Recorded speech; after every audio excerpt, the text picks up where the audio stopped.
রব্বুল আলামিন বলেন, হে মানব সম্প্রদায়, ইত্তাকু রাব্বাকুম, তোমরা তোমাদের রবকে ভয় করো। কোন রব? বলে আল্লাযী খালাকাকুম মিন নাফসিন ওয়াহিদা, যিনি তোমাদেরকে একটি প্রাণ থেকে সৃষ্টি করেছেন।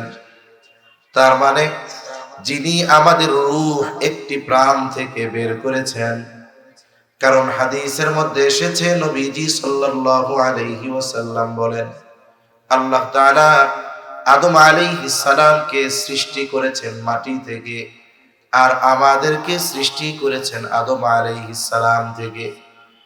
নবীজি সাল্লাল্লাহু আলাইহি ওয়াসাল্লাম আরেক বর্ণনার মধ্যে বলেন, আল্লাহ সুবহানাহু ওয়া তাআলা আদম আলাইহিস সালামের পৃষ্ঠদেশ তথা পিঠ থেকে কিয়ামত পর্যন্ত যত মানুষ আসবে, যত মানুষ দুনিয়ায় আছে, যত মানুষ দুনিয়া থেকে চলে গেছে, আল্লাহ তাআলা সকলের রূহ আদম আলাইহিস সালামের পৃষ্ঠদেশ তথা পিঠ থেকে আল্লাহ তাআলা বের করেছে।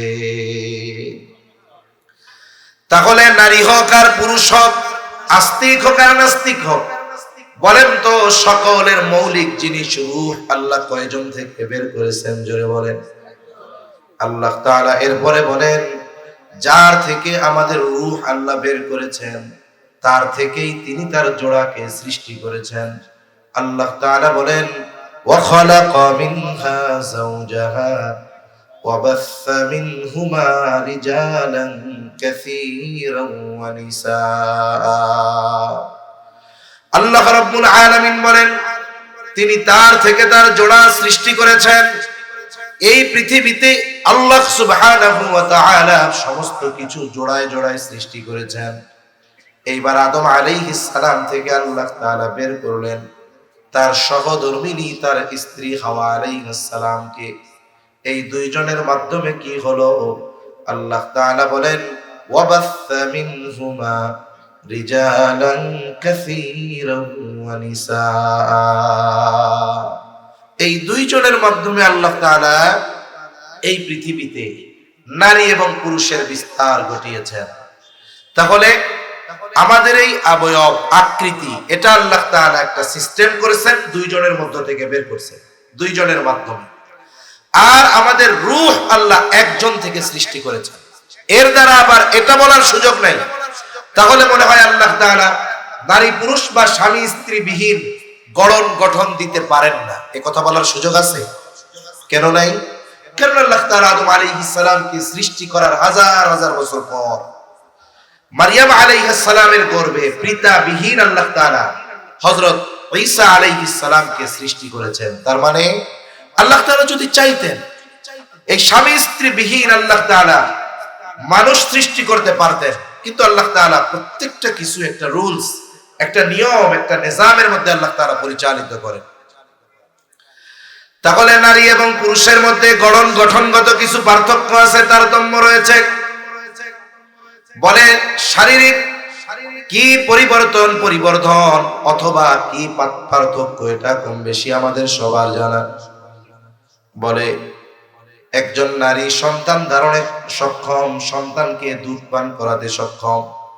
আল্লাহ তাআলা এই ধরনের কিছু স্পেশালিটি তাকে দিয়েছেন, যেগুলো আল্লাহ পুরুষকে দেন নাই। আবার পুরুষকে কিছু বিষয় দিয়েছেন, আল্লাহ তাআলা নারীকে দেন নাই। এইভাবে আকৃতিগত কিছু পার্থক্য নারী আর পুরুষের মধ্যে রয়েছে। আবার শরীয়তের দিক দিয়ে কিছু পার্থক্য নারী পুরুষের মধ্যে রয়েছে।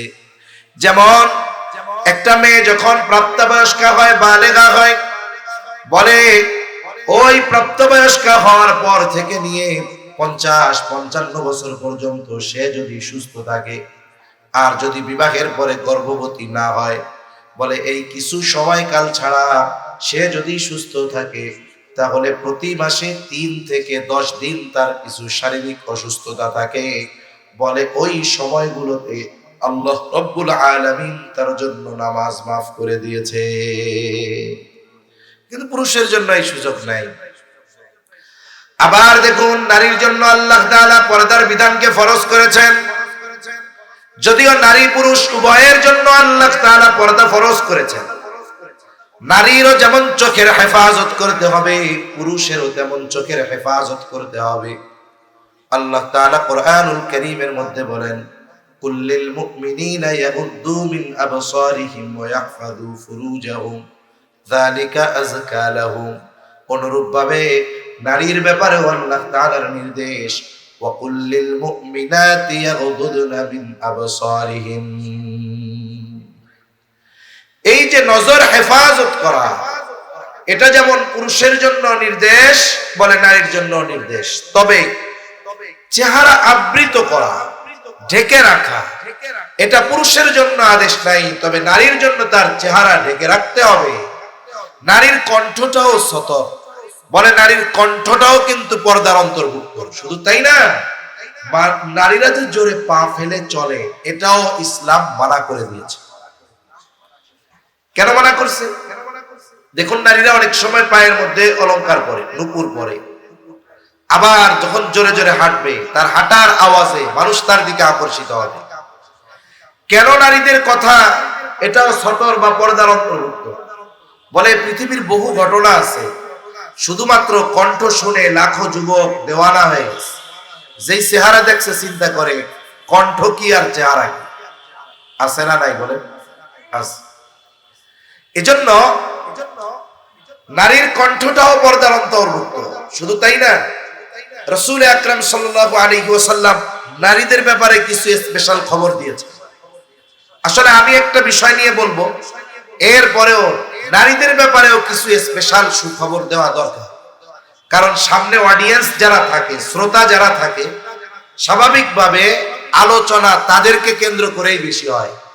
কিন্তু আমাদের দেশে এখন অনেক জায়গায় আছে, অনেক জায়গায় দেখা যায় শরী পর্দার করে ব্যবস্থাপনা করে মা বোনদের জন্য বসার, কথা শোনার ব্যবস্থা করা হয়।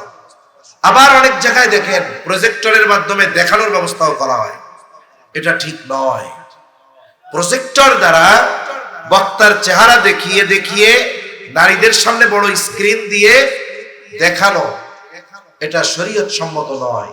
মনে রাখতে হবে, ওই যে একজন মানুষকে ওই স্ক্রিনে দেখা যেরকম, সামনাসামনি দেখাও তেরকম। এজন্য বাংলাদেশের বহু অঞ্চল আছে, ওরা আর ওই কি জানি বলে ওইটা প্রজেক্টর করে না, বক্তারে বসায় দেয়, ওই পাশে মহিলারা বসে, পর্দা নামায় দেয়, বক্তারাকে সরাসরি দেখে। তাহলে মূল উসুল হলো, যাকে বাস্তবে দেখা জায়েজ নাই, তাকে পর্দায়, টেলিভিশনে, মোবাইলে, তারপরে প্রজেক্টরে, এটাতেও দেখা জায়েজ।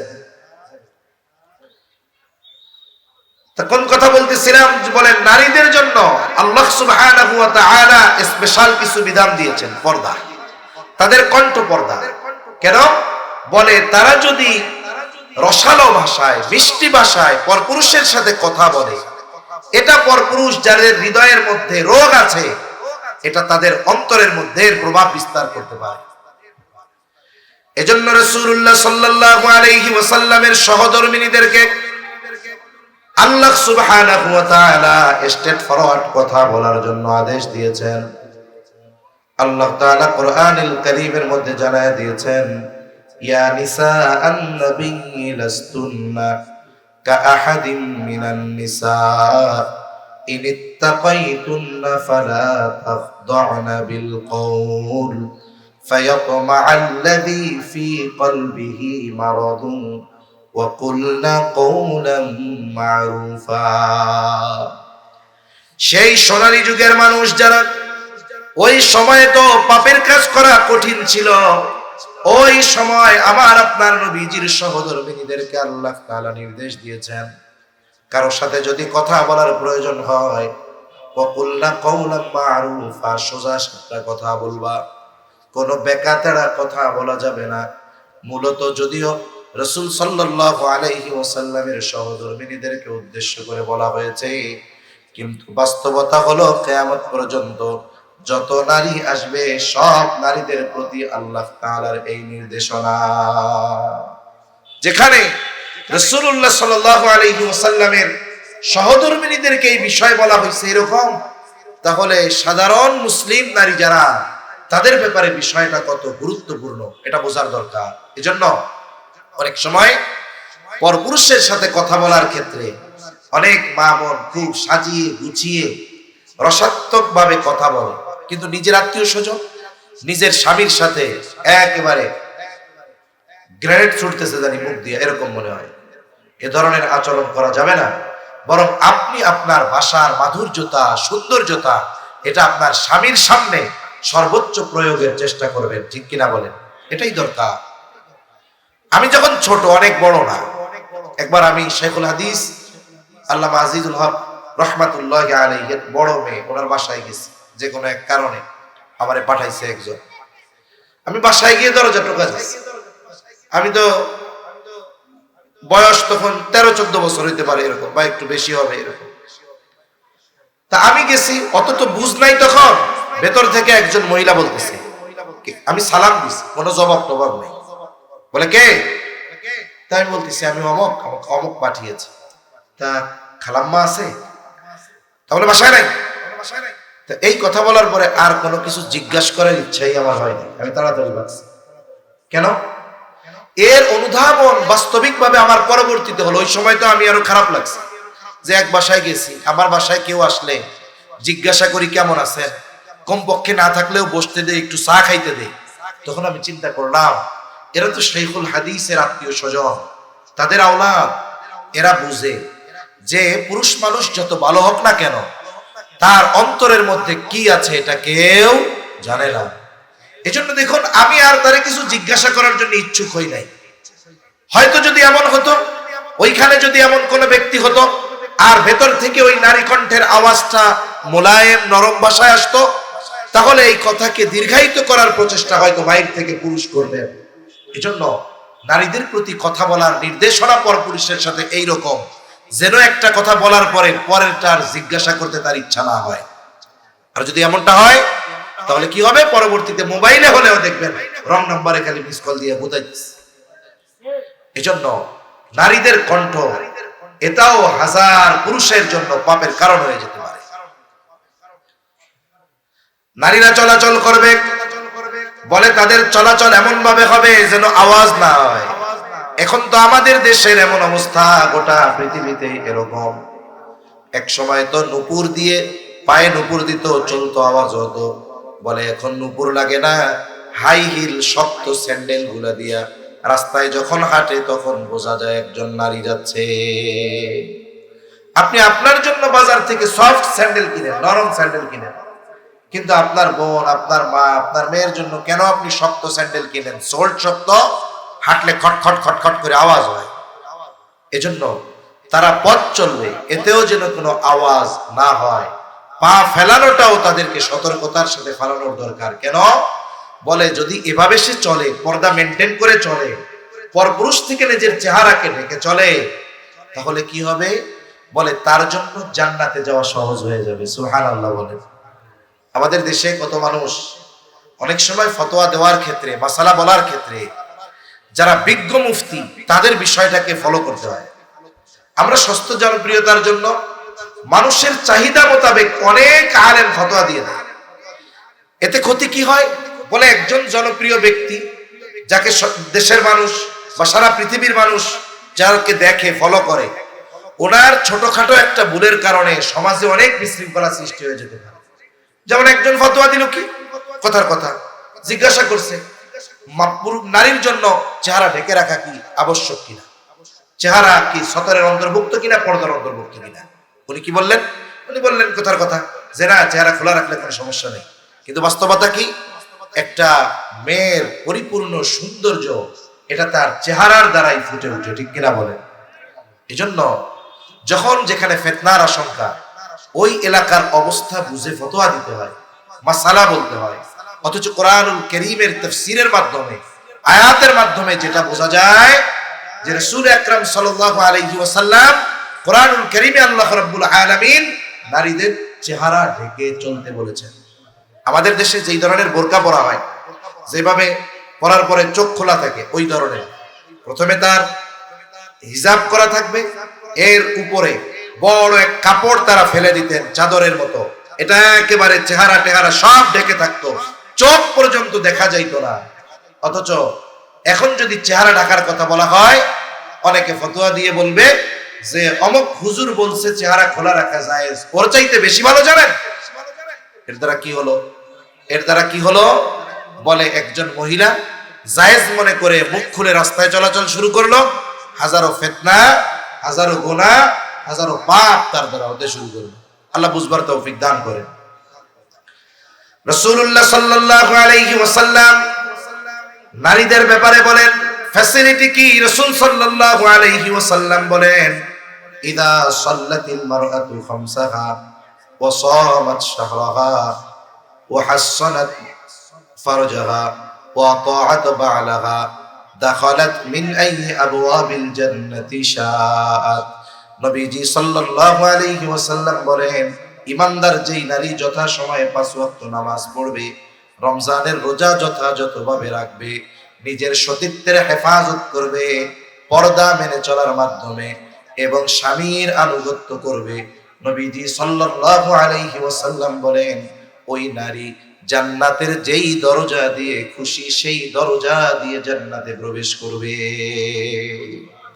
আমার মা বোনরা যারা শুনতেছে তারা এটার উপর আমল করার চেষ্টা করবেন। আর আপনারা যারা শুনলেন আপনাদের বাড়িতে গিয়ে আপনাদের মা বোন কন্যা তাদেরকে বলবেন যে 5 ওয়াক্ত নামাজ ঠিকমতো পড়ো, রোজার মাসে রোজাটা ঠিকমতো রাখো, সঠিকভাবে শরঈ পর্দা করো, নিজের আব্রু হেফাজত করো, কণ্ঠকে অবনমিত করো, নিচু করো, তোমার কণ্ঠের আওয়াজ যেন বাইরে না যায়, তোমার চলাচলে সতর্ক হও, বাইরে সৌন্দর্য প্রবেশ করো না ওই জাহেলিয়াতের সময়ের নারীদের মতো, তুমি নিজেকে ঢেকে চলো। সাথে সাথে স্বামী দ্বীনি বিষয়ে যদি কোনো আদেশ দেয় এটার আনুগত্য করো, তাহলে তোমার লাভ কি?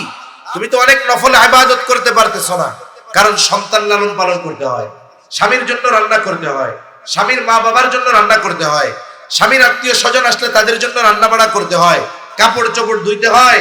বুজুর্গানে দিন বলেন কোন নারী যদি এই গৃহস্থলী কাজগুলো আল্লাহর সন্তুষ্টির জন্য করে, বলে এগুলো তার আমল নামায় কবুল ইবাদত বলে যোগ হয়ে যায়। সুবহানাল্লাহ। এজন্য নারীদের কিছু স্পেশাল ফ্যাসিলিটি আছে যেগুলো পুরুষের জন্য নাই। তাহলে বলতেছিলাম শরীয়তের কিছু বিষয়ে তারতম্য রয়েছে, কিন্তু ইবাদতের বিনিময়ের ক্ষেত্রে আল্লাহ তাআলা কোনো তারতম্য রাখেন নাই। বলে শরীয়তে আরেকটা বিষয় যদিও দেখা যায় তারতম্য পার্থক্য, কিন্তু বাস্তবে এগুলো পার্থক্য নয়। কোন বিষয়? বলে সম্পদ বন্টনের ক্ষেত্রে ইসলাম যেই সিদ্ধান্ত দিয়েছে, আল্লাহ তাআলার সিদ্ধান্ত কোরআনুল কারীমের মধ্যে যে 2 জন কন্যা যেই পরিমাণ সম্পদ পাবে, একজন ছেলে সেই পরিমাণ সম্পদ পাবে, অথবা একজন সন্তান যেই পরিমাণ ছেলে সন্তান সম্পদ পাবে, বলে তার অর্ধেক একজন কন্যা সন্তান পাবে। এই যে পিতার সম্পদের যেই বন্টন রীতি, এটা দুনিয়ার কেউ করেন নাই, এটা করেছেন কে? আরো জোরে বলেন কে? আল্লাহ তাআলা করেছেন। কিন্তু ইসলাম বিদ্বেষীরা যেই বিষয়গুলো নিয়ে ইসলামের উপরে আঘাত করে, এর মধ্যে একটা হলো এইটা যে তারা বলতে চায় ইসলাম নারীদেরকে ঠকিয়েছে। কেন? বলে পুরুষের চাইতে অর্ধেক দিছে নারী। এক নম্বর বিষয়, এই সিদ্ধান্ত যেহেতু আল্লাহ তাআলা, এখানে কোনো বেইনসাফি হয় নাই। বেইনসাফি হয়েছে বলার সুযোগ আছে? নেই। আল্লাহ রাব্বুল আলামিন বলেন তার নামাজ কিন্তু থাকবে না। আবার দেখেন নামাজের ওয়াজিব 14টা, ওয়াজিব ছুটে গেলে কি করতে হবে? বলে সাউ সিজদা দিতে হবে। সাউ সিজদা যদি না দেয় নামাজ হবে না। বলে নামাজের ওয়াজিব 14টা। এখন যদি নামাজি এই 14টা ওয়াজিব না জানে, যদি কোনো একটা ওয়াজিব তার থেকে ছুটে যায়, সে টেরও পাবে না, বুঝতেও পারবে না, জানতেও পারবে না। যেহেতু জানতে পারে নাই, সাউ সিজদাও দিবে না, সাউ সিজদা দিবে না, তার নামাজও হবে না। আবার নামাজ ভঙ্গের কারণ আছে 19টা। বলে 19 কারণ থেকে যদি একটি কারণ পাওয়া যায় তার নামাজ থাকবে না। এখন নামাজি যদি নামাজ ভঙ্গের 19 কারণ না জানে, দেখা গেল নামাজের মধ্যে তার নামাজ ভঙ্গের কারণ পাওয়া গেল, সে বুঝতেও পারে নাই, টের উপায় নাই, সে জানুক আর না জানুক, বুঝুক আর না বুঝুক, নামাজ ভঙ্গের কারণ পাওয়া যাওয়ার কারণে তার নামাজ থাকবে না। আবার দেখেন তাহারত সম্পৃক্ত মাসালাগুলো জানা দরকার। কেন? বলে ওযু ভঙ্গের কারণ 19টা, নামাজের মধ্যে যদি অজু ভঙ্গের কারণ 7টা, অজু ভঙ্গের এই 7টি কারণ থেকে যদি একটা কারণ পাওয়া যায় নামাজের মধ্যে, অজু থাকবে না, অজু থাকবে না তো তার নামাজ থাকবে না। আবার দেখেন গোসলের ফরজ 3টা, যদি এই ফরজ সমূহ থেকে কোনো একটা ছুটে যায়, বাদ যায়, বলে তার পবিত্রতা অর্জন হবে না। পবিত্রতা অর্জন হলো না তো তার ইবাদত গুলাও হবে না। আমি তো শুধু নামাজ নিয়ে বললাম আর কি, এরকম প্রত্যেকটা ইবাদত যেটা আমাদের জন্য জরুরি, বলে ওই বিষয়ের মাসলা মাসাইল গুলাও জানা জরুরি। কিন্তু অবস্থা কি, অনেক জায়গার মুসল্লি না জানলেও ইমামের কাছে শিখতে চায় না। কেন? কারণ ইমামের উপরে গরম গরম কথা কয়। ওই ইমাম যদি জানতে পারে যে এই মুসল্লি দোয়ায় কোনো জানে না, তাহলে ইজ্জত থাকবো? শরম পাইবো, তাই না? এই জন্য ইমামের সামনে শিখতে চায় না, বলতে চায় না। আচ্ছা, আপনি এই ইমামের কাছে লজ্জার কারণে আপনি আপনার অজানা বিষয়গুলো তার থেকে জানতেছেন না, লজ্জা পাইতেছেন। লজ্জার কারণে কি হলো? তার ইবাদত হচ্ছে না। এখন ইবাদত না হওয়ার কারণে কি হবে? আখিরাতে সাইজ আছে না নাই? জোরে বলেন, আছে না নাই? এখন বলেন, দুনিয়ায় ইমামের কাছে লজ্জা পাওয়া ভালো নাকি আখিরাতে শাস্তি পাওয়া ভালো? ইমামের কাছে লজ্জা পাওয়া ভালো না? তাহলে আমাদের যাদের মনে হয় যে না আমরা ফরজ পরিমাণ ইলম অর্জন করতে পারি নাই, আপনি যদি আপনার মসজিদের ইমাম সাহেবকে গিয়ে বলেন যে ইমাম সাহেব, আমরা তো ফরজ পরিমাণ ইলম আমাদের মধ্যে আছে কিনা জানি না, কিন্তু যতটুকু ইলম শেখা ফরজ, আমরা তো কাজের মানুষ, ব্যস্ত মানুষ, রাতের বেলা সময় ছাড়া সময় পাই না, আমাদের এশার পরে আধা ঘন্টা 1 ঘন্টা সময় দিয়ে আমাদের মাসলা মাসাইল গুলো শিখায়া দেন, সূরা কেরাত গুলো শুদ্ধ করায়া দেন। বলেন তো বাংলাদেশের কোন ইমাম বলবে যে আমার টাইম নাই, পারবো না? এরকম কেউ আছে বলার মতো? বরং স্বতঃস্ফূর্তভাবে দায়িত্ব নিয়ে আমরা যারা পারি না আমাদেরকে তারা শিখিয়ে দিবে। কিন্তু আফসোস, ওই যে আমি যে সূরা ফাতিহা শুদ্ধ পারি না, এটা যদি যাই না যায় ইজ্জত থাকবো? এই জন্য আমার সূরা কেরাত শুদ্ধ করার দরকার নাই, ইমাম সাহেবের কাছে লজ্জা পাওয়ার দরকার নাই। এই লজ্জা ভাঙতে হবে। এই লজ্জার কারণে আমার ইবাদত নষ্ট হচ্ছে, আমল নষ্ট হচ্ছে, আখিরাতে শাস্তির ভান্ডার জমা হচ্ছে আমার জন্য। এজন্য আমরা শিখবো। আল্লাহ তৌফিক দান করেন, বলি আমিন। 3-4 নাম্বার যেই জিনিসটা লাগবে, বলে তার উপার্জন এবং খাবার উভয়টা হালাল হতে হবে। শুধু খাবার হালাল হলে হবে না, উপার্জনের উৎসটাও হালাল হতে হবে। এই জন্য অনেক সময় অনেক মানুষ বিভিন্ন জায়গায় কর্ম করে, খুব পরিশ্রম করে। এক যুবক এসে বলে, ভাই ঢাকায় আমি একটা রেস্টুরেন্টে চাকরি করি, 12 ঘন্টা ডিউটি, একটুও ফাঁকি দেওয়ার উপায় নাই, পুরো আমার হালাল ইনকাম। তা তুমি কোন রেস্টুরেন্টে চাকরি করো? বলে অমুক চাইনিজ রেস্টুরেন্টে। তোমার কাম কি? বলে মানুষজন আসলে তাদেরকে ড্রিঙ্ক সাপ্লাই দেওয়া। ড্রিঙ্ক মানে বুঝেন তো, মানে মদ সাপ্লাই দেওয়া। আমি তাদের কাছে নিয়ে মদ দিয়ে দেই, সে খায়ও না, ধরেও না। কাস্তাগফিরুল্লাহ, ওইটা আমি ধরি না, আমি প্লেটটা নিয়ে খালি দিয়ে আসি। আমি বলি, শোনো, আল্লাহ রাসূল সাল্লাল্লাহু আলাইহি ওয়াসাল্লাম হাদিসের মধ্যে জানিয়েছেন, যেই মানুষগুলো মদের সাথে কোনো না কোনো ভাবে সম্পৃক্ত, তাদের সকলের উপরে কার লানত? আল্লাহর লানত। বলে যে মদ পরিবেশন করে, ওই যে চাকরি করতেছে, সার্ভ করতেছে, তার কাজ কি? অর্ডার দিছে, নিয়ে দিয়ে আসছে, এই কাজটাও যে করে তার উপরে আল্লাহ তাআলার লানত। এজন্য অনেক মানুষ পরিশ্রম করে ঠিক, কিন্তু সে কোন কাজটা করতেছে, ওই কাজটা শরীয়ত সমর্থিত কিনা, এই ব্যাপারে সে খেয়াল রাখে না। এজন্য আমাদের উপার্জনের উৎস কর্ম, এটাও হালাল হতে হবে। কেন? কারণ হালাল উপার্জন করা এটা গুরুত্বপূর্ণ একটি ইবাদত। কোন ব্যক্তি যদি হালাল উপার্জনের নিয়তে, হালাল খাবারের নিয়তে হালাল উপার্জন করে, বলে 5 ওয়াক্ত নামাজ ঠিক রেখে এই হালাল কর্মের মাধ্যমে সে হালাল উপার্জন করবে, তার কর্ম যত ছোট হোক না কেন ওটাও তার আমলনামায় ইবাদত বলে গণ্য হবে। সুবহানাল্লাহ। এজন্য নবীজি সাল্লাল্লাহু আলাইহি ওয়াসাল্লাম বলেন, কাসবুল হালালি ফরিদাতুম বাদাল ফরিদা, ফরজ ইবাদতের পরে অন্যতম ফরজ ইবাদত হালাল উপার্জন করা। এজন্য আমার আপনার উপার্জনের উৎস কর্ম, এগুলো যেন অবৈধ না হয়, হারাম না হয়, এ ব্যাপারে আমরা খেয়াল রাখবো। অনেকে হারাম উপার্জন নাম পাল্টায় দেয়, যেমন এক জায়গায় চাকরি করে ঘুষ খায়, গেলে এখন এটারে আর ঘুষ কয় না, এটা চা পানের টাকা। তা তুমি কি বড় পান খাওয়ার, কোন বালতিতে চা খাও আল্লাহ জানে। তোমার 2-3 হাজার টাকার কম দিলে তোমার চা আর পান হয় না। এজন্য হারাম যেটা, এটার নাম যত পরিবর্তন করা হোক, ওটার হুকুম পরিবর্তন হয় না। আমার আপনার নবীও বলেছেন এমন এক সময় আসবে আমার উম্মতের মাঝে মদের নাম পরিবর্তন করে তারা মদ পান করে। এখন এই ঘুষের টাকা, ঘুষ, এটারে আপনি যতই বলেন না কেন চা পানের টাকা, যতই বলেন না কেন স্পিড মানি, যতই বলেন না কেন এটা আপনার জন্য বকশিশ, যে নামই দেন না কেন, ঘুষ তো ঘুষই। মৌলিকভাবে নাম পরিবর্তন করলেও এর হুকুম আর বাস্তবতা পরিবর্তন হবে না, ঠিক কিনা বলেন?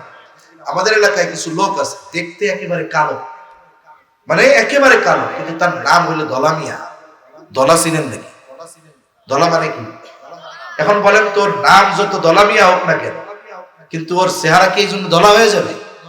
আপনি এই ঘুষের টাকার নাম যত পাল্টায় দেন না কেন, এটা কি বৈধ হয়ে যাবে? জন্য সুদ, ঘুষ সহ সকল প্রকার হারাম উৎস থেকে উপার্জন আমাদের বন্ধ করতে হবে। সাথে সাথে খাবারটাও হালাল হতে হবে, অথবা উভয়ের যদি যে কোনো একটা হারাম হয়, ওটা তো হারাম হয়ে গেল। আপনি হালাল উপার্জন করে হারাম কিনছেন, হবে না। উপার্জনও হালাল, খাবারটাও হালাল হতে হবে। তা না হলে কি ক্ষতি? বলে যারা হারাম খায়, হারাম উপার্জন করে, এদের অনেক বড় বড় ক্ষতি হয়। এরা এখন টের পায় না, এক সময় আল্লাহ টের পাওয়াই দিবে, কিন্তু তখন করার কিছু থাকবে না। অনেক ক্ষতি। 1 নাম্বার ক্ষতি, বলে যে হারাম উপার্জন করে, হারাম খায়, তার দোয়া আল্লাহ কবুল করেন না। এক ব্যক্তি দীর্ঘ পথ সফর করে আসছে, তার চুল উস্কো খুস্কো, চেহারা মলিন, কাপড়গুলো ধুলোয় মলিন হয়ে গেছে। লোকটা বাইতুল্লাহ ধরে ধরে দোয়া করতেছে খুব বিনয়ের সাথে। এই ব্যক্তির দোয়ার এই অবস্থা দেখে মানুষেরা বলতেছে এই ব্যক্তির দোয়া আল্লাহ ফিরাইয়া দিতে পারেন না, তার মানে এই ব্যক্তির দোয়া কবুল হবেই হবে, আল্লাহ ফিরাবে না। কিন্তু তার বাস্তব অবস্থা আল্লাহ তাআলা আমার আপনার নবীকে জানিয়ে দিলেন। এইবার আমার আপনার নবী বলে, শোনো, আল্লাহ তাআলা ওই ব্যক্তির দোয়া কেমনে কবুল করবে? যার গায়ে হারাম টাকার পোশাক আর যার দেহটা হারাম খাবার দিয়ে গঠিত, তার দোয়া আল্লাহ তাআলা কেমনে কবুল করবে? তার মানে হারাম উপার্জনকারী, হারাম ভক্ষণকারী, তার দোয়া আল্লাহর কাছে কবুল। 2 নাম্বার, তার ইবাদত কবুল হয় না। কারণ যার উপার্জন হালাল নয়, খাবার হালাল নয়, বলে সেটা তো অপবিত্র, পবিত্র খাবার নয়।